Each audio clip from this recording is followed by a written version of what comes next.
नमस्कार, आप सबका हार्दिक स्वागत है योग अभिमूल्यन अभ्यास क्रम के चौथे दिवस में।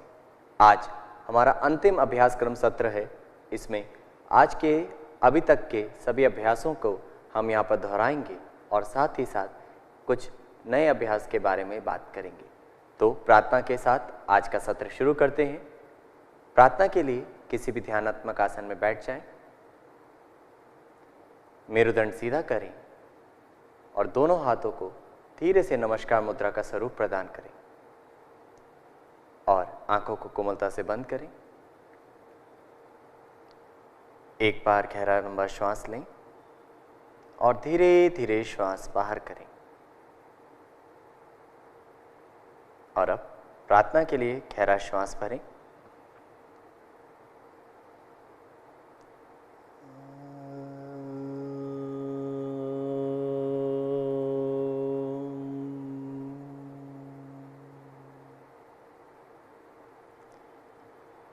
संगच्छत्वं संवदत्वं संवो मनसि जानता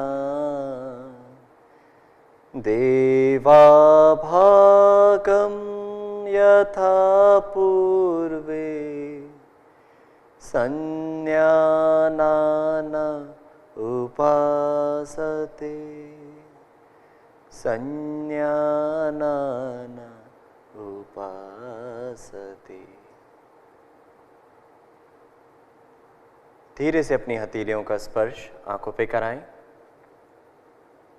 और समय लेते हुए अपनी आंखों को खोलें और हाथों को वापस लाएं। अब अभ्यास क्रम के लिए अपने स्थान पर खड़े हो जाएं। सूक्ष्म क्रियाओं के साथ हम अब यहाँ अभ्यास करेंगे। चालन क्रियाएं या सदिलज क्रियाओं का अभ्यास। सूक्ष्म क्रियाओं में सर्वप्रथम हम ग्रीवा, फिर स्कंद, कटी और घुटने की क्रिया का अभ्यास करेंगे। तो समस्थिति में खड़े हों, पैरों में 2 उंगलियों का अंतर, हाथों को जंघाओं के पास, आंखों को एक बार कोमलता से बंद करें और शरीर के भार को धरती की ओर समर्पित करें। धीरे से आंखों को खोलें। सूक्ष्म क्रियाओं के लिए दोनों हाथों को कमर पर रखें। सर्वप्रथम ग्रीवा को ऊपर और नीचे ले जाने का अभ्यास। श्वास को छोड़ते हुए गर्दन को आगे की ओर झुकाएं और अपनी ठुड्डी को कंठकूप से लगाएं। श्वास भरते हुए धीरे धीरे गर्दन को पीछे ले जाएं। पुनः श्वास को छोड़ते हुए गर्दन को आगे की ओर झुकाएं।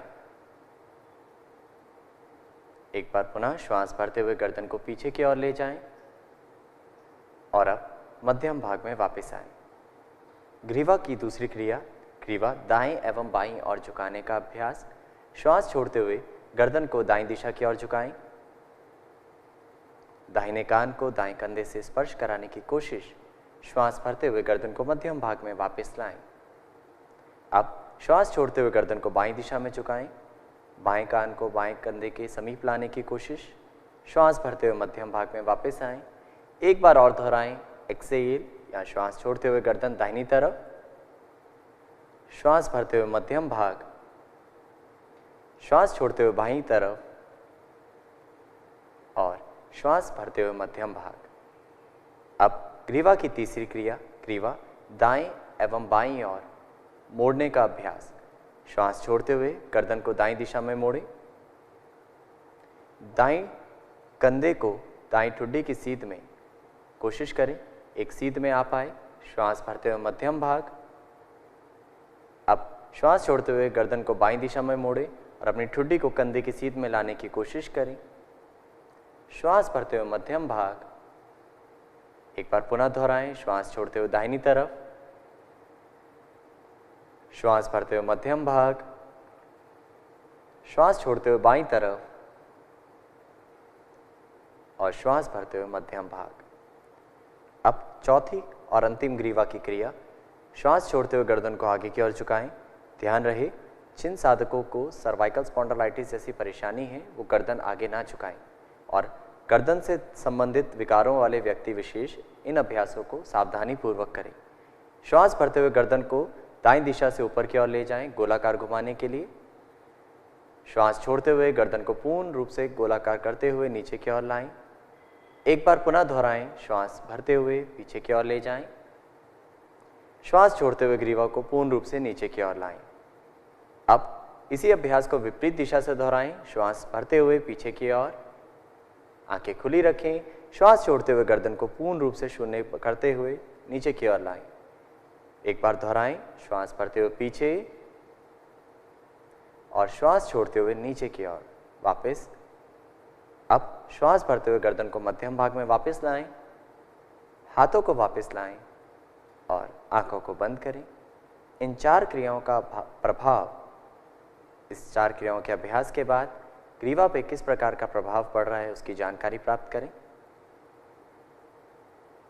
और अब अगली क्रिया की तरफ बढ़ते हैं। अगली क्रिया स्कंद चालन क्रिया। श्वास भरते हुए बगल से दोनों हाथों को आकाश की ओर ले जाएं। ध्यान रहे उंगलियां मिली हुई, हाथों को खींचें। श्वास छोड़ते हुए हाथों को वापस लाएं। पुनः श्वास भरते हुए हाथों को ऊपर ले जाएं। एक बार और दोहराएं, पूर्ण रूप से खींचें, स्ट्रेच। श्वास छोड़ते हुए हाथों को वापस लाएं। अगला अभ्यास स्कंद चक्र क्रिया का। श्वास भरते हुए बगल से दोनों हाथ कंधों की सीध में लाएं, हथेलियों को पलटाएं और श्वास छोड़ते हुए हाथों को कंधों के ऊपर रखें। अब दोनों कोहनियों को वक्षस्थल के सामने मिलाएं। यहाँ से श्वास भरते हुए कोहनियों को आकाश की ओर ले जाएं और शून्य नुमा आकृति बनाने का प्रयास करें। श्वास छोड़ते हुए कोहनियाँ नीचे से घुमाते हुए वक्षस्थल के सामने। एक बार पुनः दोहराएं, श्वास भरते हुए ऊपर, श्वास छोड़ते हुए नीचे। यही अभ्यास विपरीत दिशा के साथ 2 बार करें। एक्सेल, श्वास छोड़ते हुए नीचे से ऊपर, श्वास भरते हुए ऊपर से नीचे।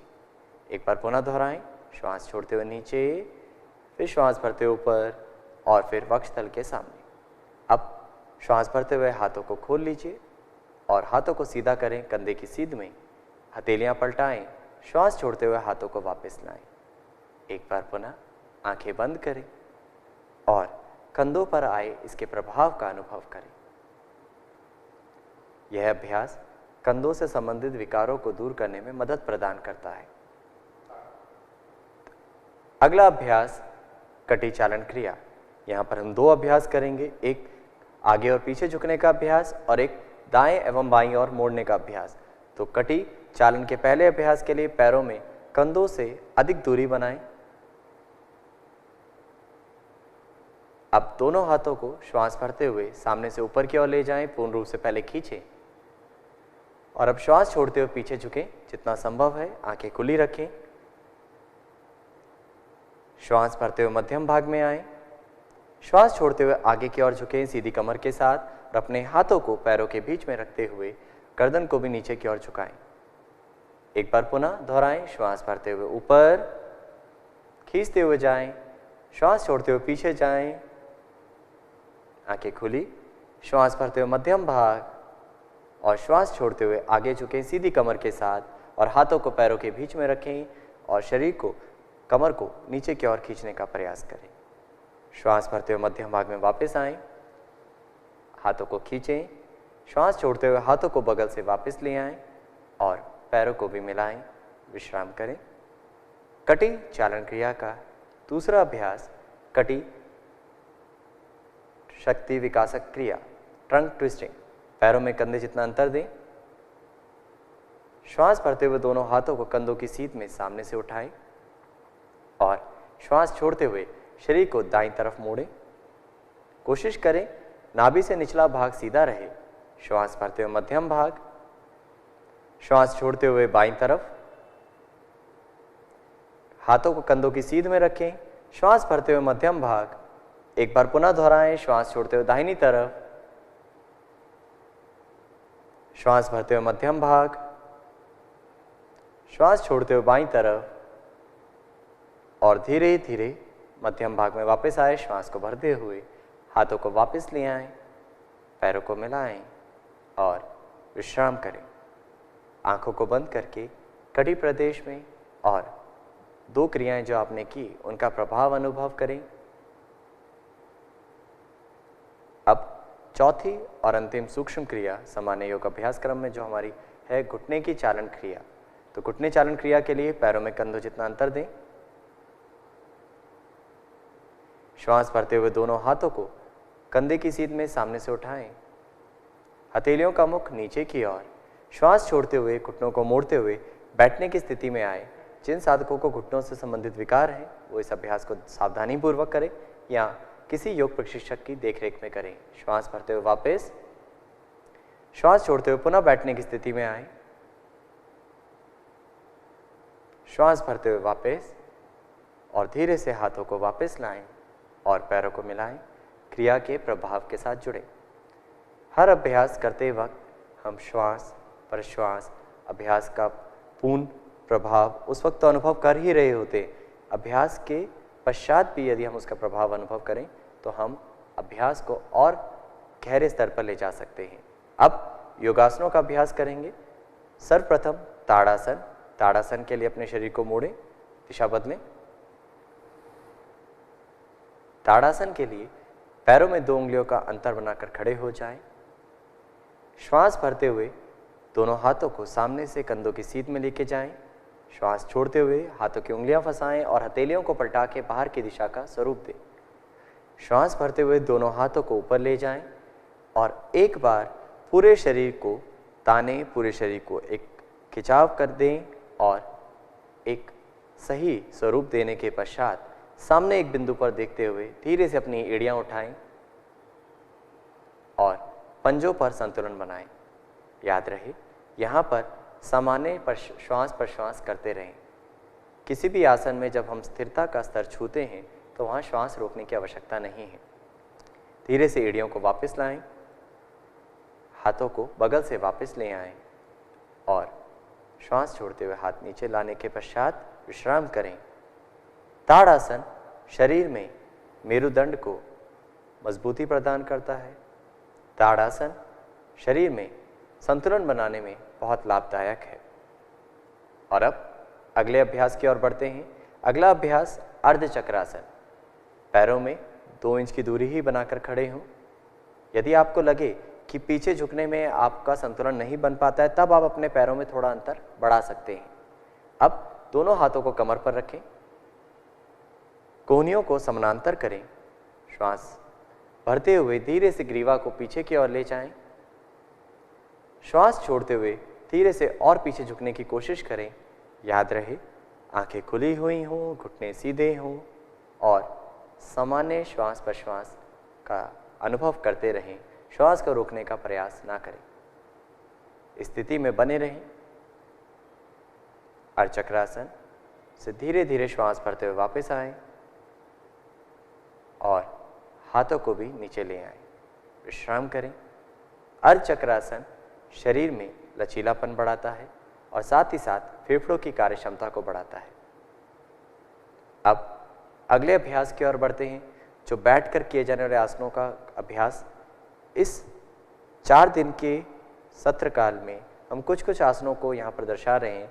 बाकी पूर्ण योग अभ्यास क्रम हम आगे वाले अभ्यास क्रम में दिखाएंगे।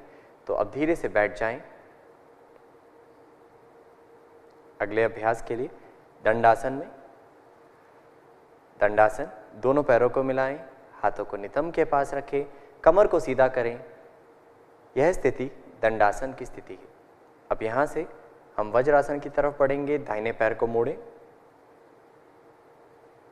दाहिने पैर की एड़ी के साथ अपने नितंब वाले भाग का स्पर्श कराएं। ऐसे ही बाएं पैर को मोड़ें और दोनों एड़ियों के बीच में बैठ जाएं। अगला अभ्यास हमारा अर्ध उष्ट्रासन। धीरे से घुटनों के बल खड़े हो जाएं। पैरों में यदि आवश्यकता हो तो घुटनों और पंजों के बीच कुछ इंच की दूरी बनाइएगा यदि आपको लगता है आप संतुलन बनाने के लिए सहज नहीं हैं। बाकी जो ऐसे कर सकें वो ऐसे ही अभ्यास करेंगे। दोनों हाथों को नितंब पर रखें, आपकी हथेलियों वाला भाग नितंब पर, उंगलियों का मुख नीचे की ओर। अब कोहनियों को समानांतर करें। श्वास भरते हुए ग्रीवा को पीछे की ओर, श्वास छोड़ते हुए धीरे से और पीछे झुकने का अभ्यास। जिन साधकों से उष्ट्रासन ना हो, आने वाले समय में हम उष्ट्रासन का भी अभ्यास करेंगे, वो अर्ध उष्ट्रासन का ही अभ्यास करें। अब श्वास भरते हुए धीरे से वापस आ जाएं और हाथों को वापस लाएं और धीरे से वज्रासन में बैठ जाएं। अर्ध उष्ट्रासन फेफड़ों की कार्य क्षमता बढ़ाता है, पेट से संबंधित विकारों को दूर करने में मदद करता है, ग्रीवा और कमर दर्द को दूर करने में बहुत लाभदायक है। अब इसका विपरीत आसन जिसे हम काउंटर पोज कहते हैं, शशक आसन। तो शशक आसन के लिए घुटनों के बीच कुछ इंच की दूरी बनाएं, दोनों हाथों को घुटनों के बीच रखें, एक बार श्वास भरें, कमर खींचें और श्वास छोड़ते हुए धीरे धीरे हाथों को आगे की ओर खिसकाते हुए सीधी कमर आगे झुक जाएं। अब अपनी ठुड्डी और सीने वाले भाग को अपने आसन पर स्पर्श कराने का प्रयास करें। यह स्थिति शशक आसन कहलाती है। यदि आपको सहज ना हो तो आप अपनी क्षमता अनुसार आगे झुकें। जिनको घुटनों से संबंधित विकार है वो इस अभ्यास को ना करें। अब शशक आसन में सामान्य श्वास प्रश्वास के साथ कुछ देर बने रहें। आती जाती सांस का अनुभव, कंधे शिथिल, कमर में खिंचाव का अनुभव और धीरे धीरे श्वास भरते हुए वापस आएं। हाथों की सहायता से दोनों घुटनों को मिलाएं और पुनः वज्रासन में बैठें। अब हम धीरे से यहीं से आगे के अभ्यासों की ओर बढ़ेंगे। पेट के बल लेट जाएं। तीसरी श्रेणी हमारी पेट के बल लेटकर किए जाने वाले योग अभ्यास।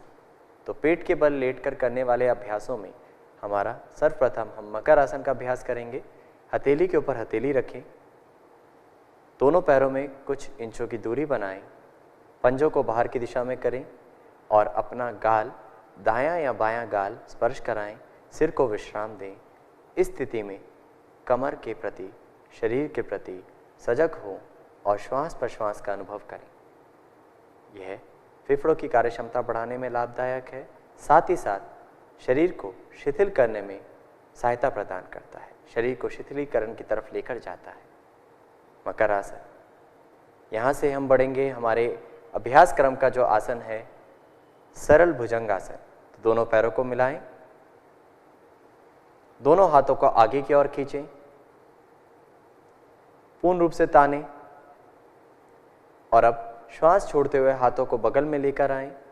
कोहनियों को शरीर के पास जमीन पर ही रखें, छोटी उंगली से लेके आपकी कोहनी एक सीध में हो। आपके हाथ सीधे, पैरों को मिलाकर रखें। श्वास भरते हुए धीरे धीरे ग्रीवा, सीने वाला भाग, दोनों कंधे जितना सहज हो उतना उठाएं, हाथों को व्यवस्थित करें और इस स्थिति में सामान्य श्वास प्रश्वास के साथ बने रहें। जिन साधकों को गर्दन में अतिरिक्त पीड़ा है वो इस अभ्यास को सावधानी पूर्वक करें। यह आसन कमर दर्द से संबंधित विकारों को दूर करने में बहुत लाभदायक है। श्वास छोड़ते हुए धीरे से वापस आएं और मकर आसन में विश्राम करें। यहाँ पर कुछ एक श्वास प्रश्वास का अभ्यास, कुछ देर सामान्य श्वास प्रश्वास के साथ शरीर को शिथिल होने दें और सरल भुजंगासन का प्रभाव अनुभव करें। अब हम अगले अभ्यास की ओर बढ़ते हैं। अगला अभ्यास पीठ के बल लेटकर किए जाने वाले आसनों में एक आसन पवन मुक्तासन। करवट लें और धीरे से पीठ के बल लेट जाएं। पहले पीठ के बल लेटें और अपने आप को व्यवस्थित करें। अब पवन मुक्तासन के लिए तैयार हो, दोनों पैरों को मिलाएं, एड़ियां और पंजे को मिलाएं, हाथों को जंघाओं के पास रखें, हथेलियों का मुख नीचे की ओर। श्वास को भरते हुए धीरे से दोनों पैरों को उठाएं, बिना घुटनों को मोड़े हुए लगभग 90 डिग्री की दिशा में। अब श्वास छोड़ते हुए घुटनों को मोड़ें और सीने के पास लाएं। श्वास भरते हुए दोनों हाथों को उठाएं और हाथों की उंगलियों को फंसाएं और घुटनों से निचले भाग को पकड़ लें। एक बार पुनः गहरा सांस भरें और सांस को छोड़ते हुए धीरे से गर्दन उठाएं और अपनी ठुड्डी या नासिका को घुटनों के बीच में लगाने की कोशिश करें। यह पवन मुक्तासन की पूर्ण स्थिति है। ध्यान रहे, जिनको गर्दन से संबंधित विकार है वो ग्रीवा ना उठाएं, पंजों को बाहर रखना है। पवन मुक्तासन क्षमता अनुसार करें। यहाँ श्वास प्रश्वास सामान्य रहे और आती जाती सांस का अनुभव करें। अब धीरे से श्वास छोड़ते हुए गर्दन को वापस ले आएं, हाथों को वापस ले आएं, श्वास भरें, दोनों पैरों को सीधा कर दें, जिस प्रकार गए थे उसी प्रकार वापस। श्वास को छोड़ते हुए दोनों पैरों को वापस ले आएं और विश्राम करें। यहाँ हमने पवन मुक्त आसन का अभ्यास किया। अब हम अगला अभ्यास जो करने जा रहे हैं वो शरीर को एक गहरी शांति की तरफ लेके जाता है, शव आसन। आसनों में आज का अंतिम अभ्यास हमारा शव आसन होगा। तो शव आसन के लिए पैरों में लगभग 12 से 15 इंच की दूरी बनाएं, यानी कुछ थोड़ी सी दूरी बनाएं। हाथों को जंघाओं से थोड़ी दूरी पर रखें, हथेलियों का मुख आसमान की ओर खुला, बहुत ज़्यादा खींच के नहीं रखना है, हथेलियों को ढीला छोड़ें। आँखों को बंद करें, यदि आँखें खोल ली है तो आँखें बंद करें और अब शरीर को शिथिल होने दें। एक बार पूरे शरीर को देख जाएं, यदि अभी भी आपको लगता है कोई भाग विशेष हिलाने की आवश्यकता है, कोई भाग कड़ा हुआ है, तो उसको हिलाएं और ढीला छोड़ें। और अब अपने शरीर के मुख्य भागों पर ध्यान दें, दोनों पैरों को जांचें। पैरों में कोई भी कसाव, तनाव, भारीपन है तो उस भाग को ढीला छोड़ें, पैरों को शिथिल होने दें। धीरे धीरे चेतना को, ध्यान को शरीर के मध्यम भाग पर लाएं और शरीर का मध्यम भाग शिथिल होने दें। पेट वाले भाग का अनुभव करें। पेट में स्वतः अपने आप श्वास के आने और जाने पर एक हलचल हो रही है, उसका अनुभव। कमर का भाग ढीला छोड़ें और धीरे धीरे अपने ध्यान को अपने हाथों की तरफ लाएं। हाथों में किसी प्रकार का कसाव तो नहीं है, हाथों को ढीला छोड़ें, हाथों की उंगलियां शिथिल होने दें। और अब अपने ध्यान को धीरे धीरे अपने मुख की तरफ लाएं, अपने मुख का अनुभव करें। चेहरे की मांसपेशियां शिथिल, शांत, सहज। आंखों को और ढीला छोड़ें और अब शरीर में आने और जाने वाली श्वास प्रश्वास का अनुभव, कुछ एक श्वास प्रश्वास को देख जाए। आती और जाती सांस का अनुभव। हर एक श्वास प्रश्वास के साथ शरीर शिथिल और शिथिल और शिथिल होने दें। हर प्रश्वास के साथ शरीर का भार धरती की ओर समर्पित करते जाएं। दिन में भी यदि आप अपने कार्य करने के पश्चात आपको थकान की अनुभूति होती है तो आप दिन में भी शवासन का अभ्यास कर सकते हैं। अब शवासन से वापस आने के लिए श्वास को ही माध्यम बनाएं। एक बार गहरा श्वास लें और धीरे धीरे श्वास को बाहर करें। अब हाथों पैरों की उंगलियों में हलचल करें। Move your fingers and toes और धीरे से दोनों पैरों को मिलाएं। बाएं या दाईं ओर करवट लें। जिस तरफ करवट ले रहे हैं उस हाथ का तकिया बनाएं। उस करवट 1 से 2 श्वास वहां रुकें और अब हाथ का सहारा लेते हुए धीरे से अपने स्थान पर बैठ जाएं। अब आज के सत्र में हमारे आगे के अभ्यास क्रम में अगर हम बढ़ें तो उसके लिए अपने आसन को धारण करें। सुखासन, अर्धपद्मासन या पद्मासन, किसी भी ध्यानात्मक आसन को धारण करें। दोनों हाथों की ज्ञान मुद्रा और एक बार पुनः अपनी कमर को सीधा करें। हम नाड़ी शोधन प्राणायाम या अनुलोम विलोम प्राणायाम का अभ्यास करेंगे। अब बाएं हाथ की ज्ञान मुद्रा बनाए रखें, दाहिने हाथ की नासाग्र मुद्रा धारण करें और पूर्ण रूप से श्वास दोनों नासिका रंध्र से बाहर करें। धीरे से दाहिने नासिका रंध्र को बंद करें। बाएं नासिका रंध्र से श्वास लें और बाएं नासिका रंध्र को बंद करें। दाहिने नासिका रंध्र से श्वास बाहर करें और अब इसी नासिका रंध्र से श्वास लें पूरक और अब नासिका रंध्र बंद करें और बाएं नासिका रंध्र को खोलते हुए वहां से श्वास बाहर करें, यानी रेचक। यह अनुलोम विलोम का एक चक्र है। ऐसे 2 चक्र और कर जाएं। आपकी श्वास धीमी, लयबद्ध और नियंत्रित हो। आप इस अभ्यास में दीर्घ श्वास प्रश्वास यानी यौगिक डीप ब्रीदिंग जो आपने प्रैक्टिस करी अभी पूर्व, उसको ध्यान में रखते हुए अभ्यास करें। नीचे से ऊपर तक भरते हुए, ऊपर से नीचे खाली करते हुए। नाड़ी शोधन प्राणायाम शरीर में रक्त के संचार को और प्राण के प्रवाह को बढ़ाने में मदद करता है और मन को एकाग्र और शांति की ओर लेकर जाता है।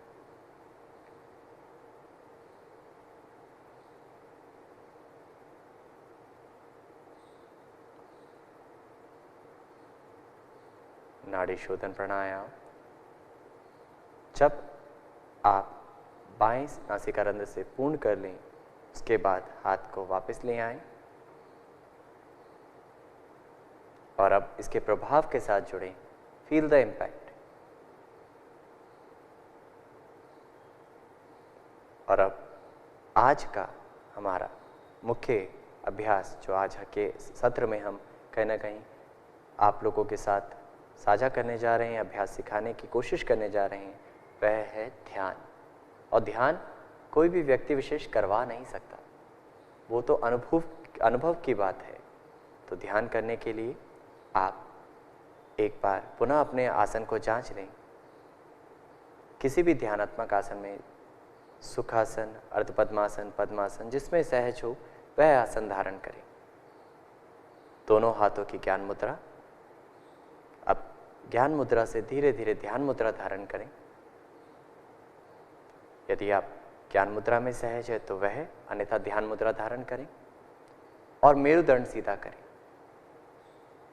अब यहाँ पर धीरे से अपनी ठुड्डी वाले भाग को, ग्रीवा को हल्का सा ऊपर की ओर उठाते हुए शारीरिक तैयारी जो आपने अभी की उसका एक बार आंकलन करें, उसको जांच लें। आंखों को बंद ही रखें और अब ध्यान के लिए शारीरिक तैयारी के पश्चात हम श्वास प्रश्वास यानी सामान्य आने और जाने वाली श्वास प्रश्वास की अनुभूति को करने की कोशिश करेंगे। जो सांस आ रही है, जो सांस जा रही है, कुछ एक श्वासों को देख जाएं।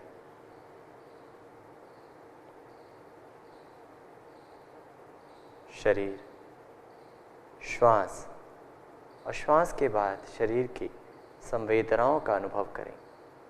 अब शरीर में भीतर होने वाली संवेदनाएं, वह किसी भी प्रकार की संवेदना हो सकती है, चाहे वो दर्द की, भारीपन की, हल्केपन की, गर्माहट, ठंडक या अन्य कोई अनुभूति, उस संवेदना का अनुभव करें।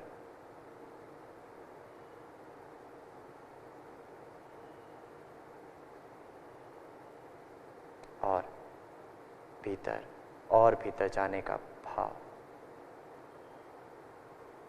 ध्यान में निर्विचार होने का भाव और ध्यान में लीन होने की कोशिश जारी रखें। ध्यान का अभ्यास मन को शांत और एकाग्र, साथ ही साथ हमें अपने से जोड़ने के मार्ग पर लेकर चलता है।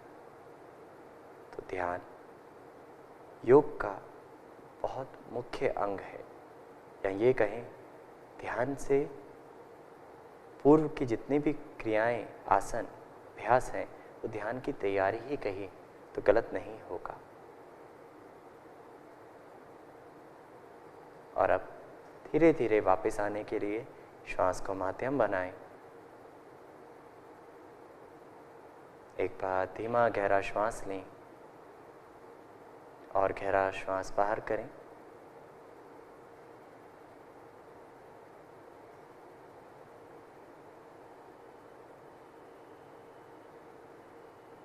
कट, यहीं रहना। संकल्प दे दो भाई, संकल्प नहीं है मेरे पास। Thank you sir. बस लास्ट है।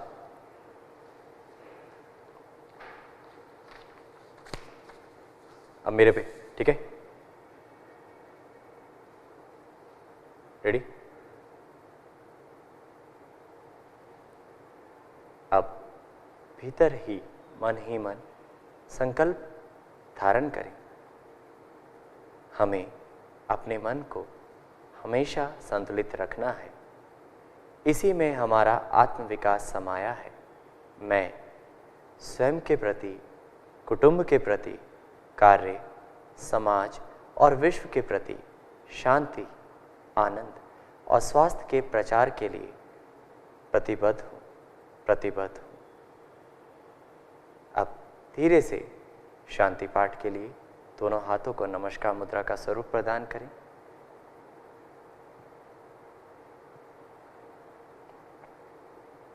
एक बार गहरा श्वास लें और श्वास बाहर करें। और अब शांति पाठ के लिए पुनः गहरा श्वास लें।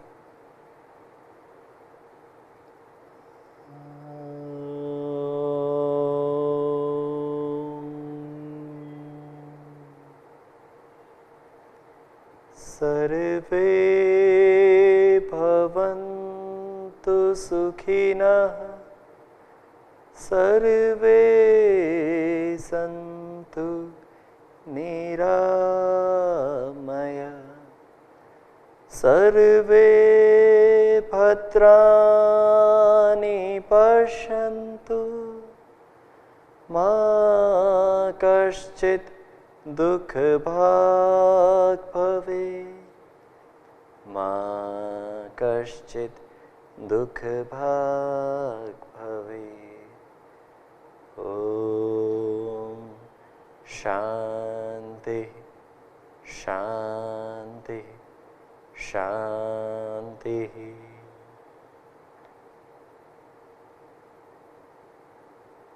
धीरे से समय लेते हुए अपने हाथों के हथेलियों को आंखों पर लगाएं और हाथों को वापस लाएं।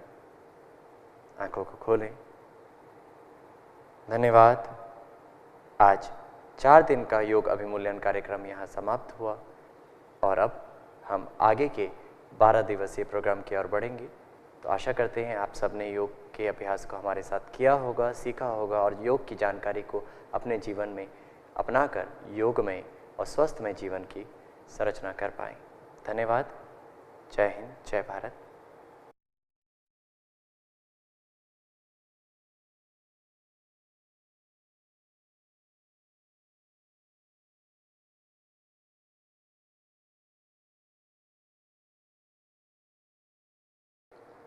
नमस्कार, आप सबका हार्दिक स्वागत है योग अभिमूल्यन चौथे दिवस के व्याख्यान कार्यक्रम में।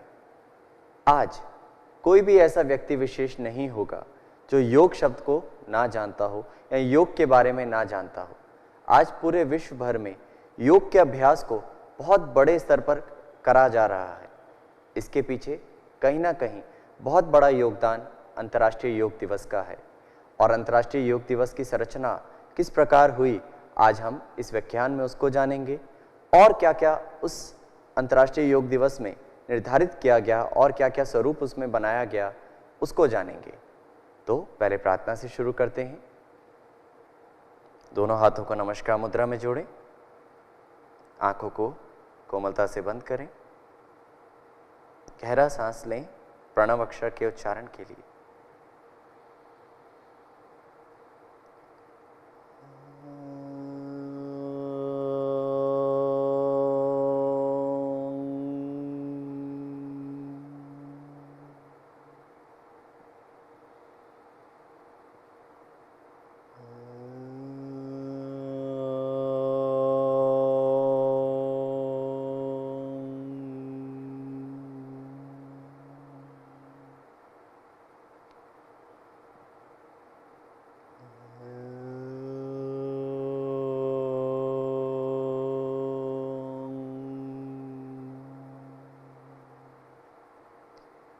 शांति शांति शांति।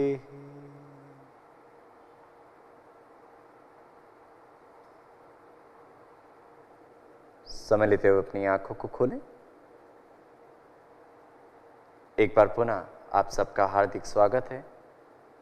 हम बात कर रहे थे अंतर्राष्ट्रीय योग दिवस की, तो आइए जानते हैं कि किस प्रकार अंतर्राष्ट्रीय योग दिवस की संरचना की गई। माननीय प्रधानमंत्री श्री नरेंद्र मोदी जी के माध्यम से 27 सितंबर 2014 को संयुक्त राष्ट्रीय महासभा यानी यूनाइटेड नेशन जनरल असेंबली को संबोधित करते हुए भारत के माननीय प्रधानमंत्री ने विश्व समुदाय से अंतर्राष्ट्रीय योग दिवस को अपनाने का आग्रह किया। उन्होंने बताया कि योग की महत्वता, योग क्यों ज़रूरी है और योग का प्रभाव किस प्रकार पूरे विश्व में स्वास्थ्य और सद्भाव को ला सकता है। तो इसके लिए उन्होंने अंतर्राष्ट्रीय योग दिवस को मनाने का आग्रह किया और ये पहली बार हुआ है कि इतने कम समय में उस आग्रह को या किसी भी आग्रह को इतनी जल्दी एक्सेप्ट कर लिया गया हो, इतनी जल्दी मान लिया गया हो, स्वीकार कर लिया गया हो। तो यहाँ 11 दिसंबर 2014 को 193 सदस्यों वाली उस कमेटी में 177 सह प्रायोजक देशों ने 21 जून को अंतर्राष्ट्रीय योग दिवस के रूप में स्थापित करने के लिए मंजूरी दी।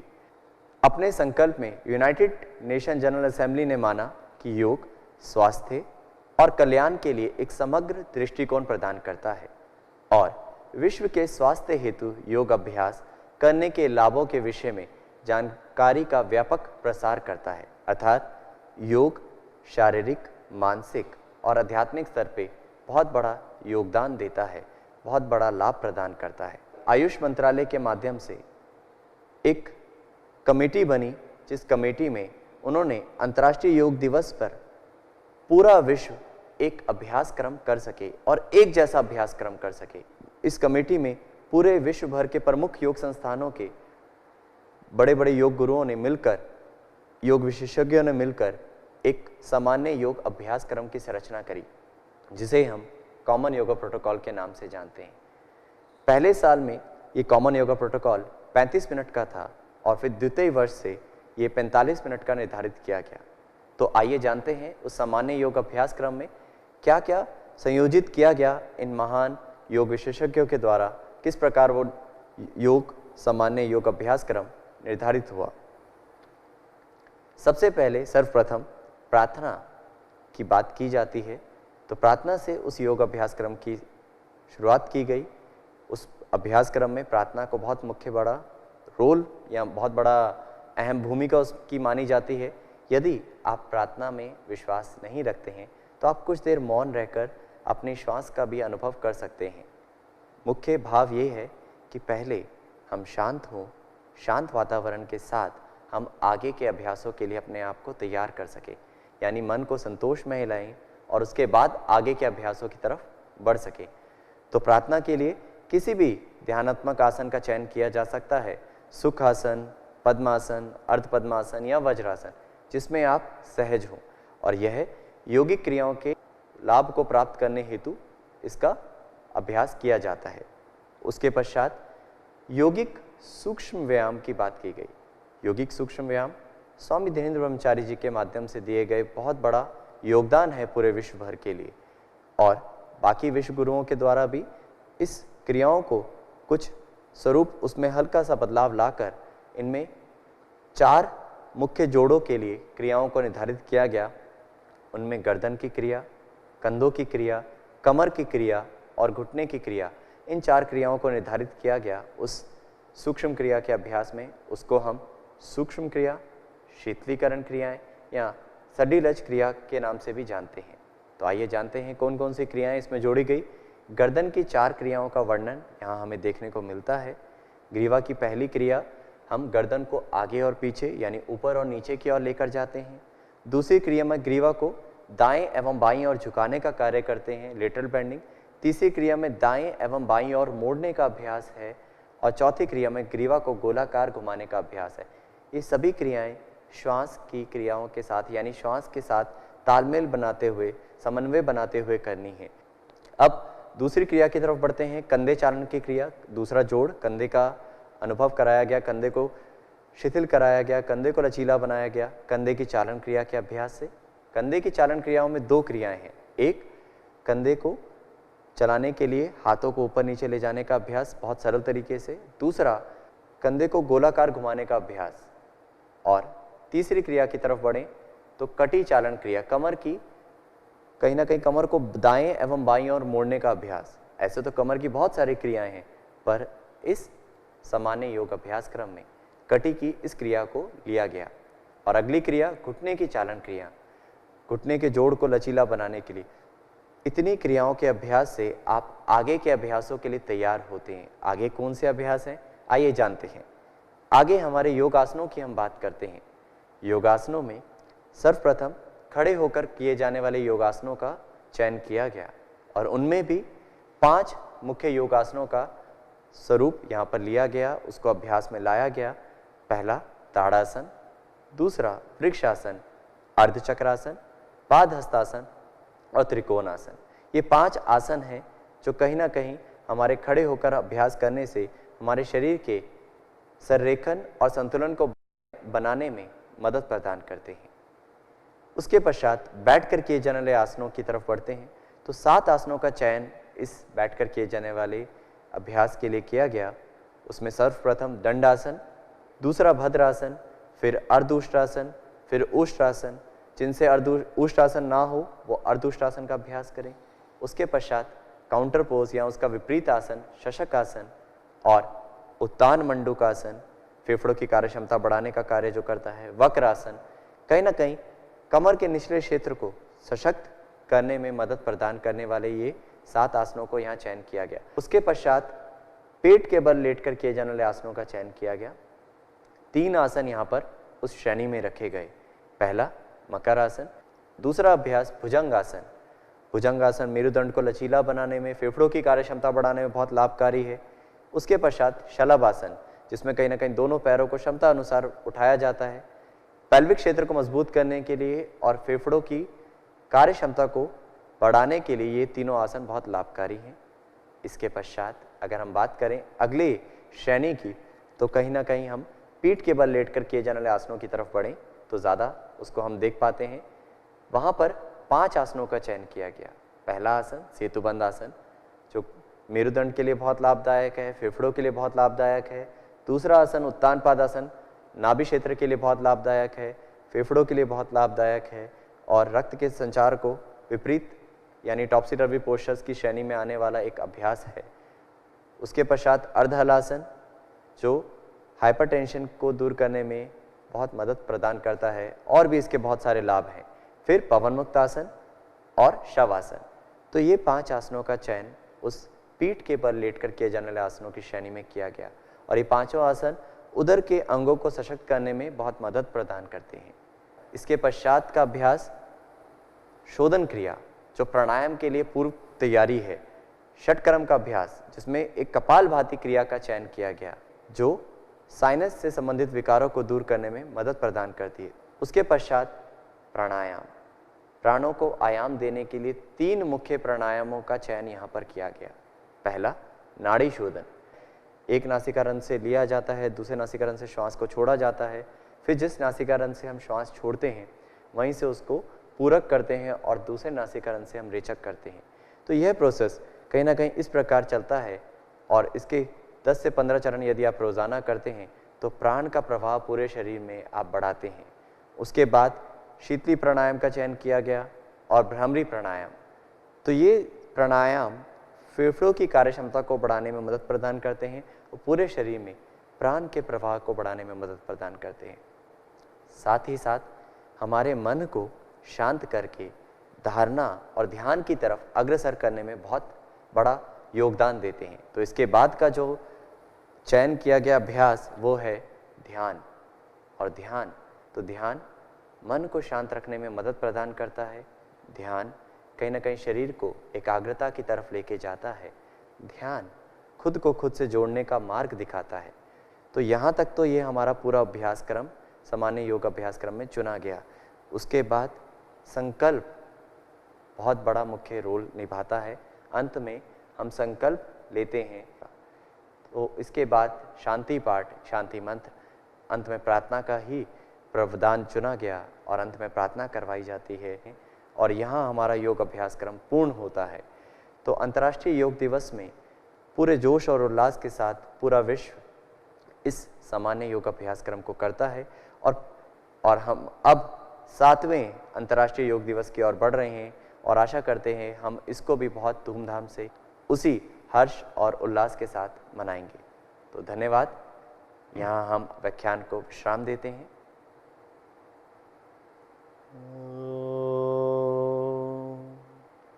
शांति शांति शांति। आप सभी का बहुत बहुत धन्यवाद। जय हिंद, जय भारत।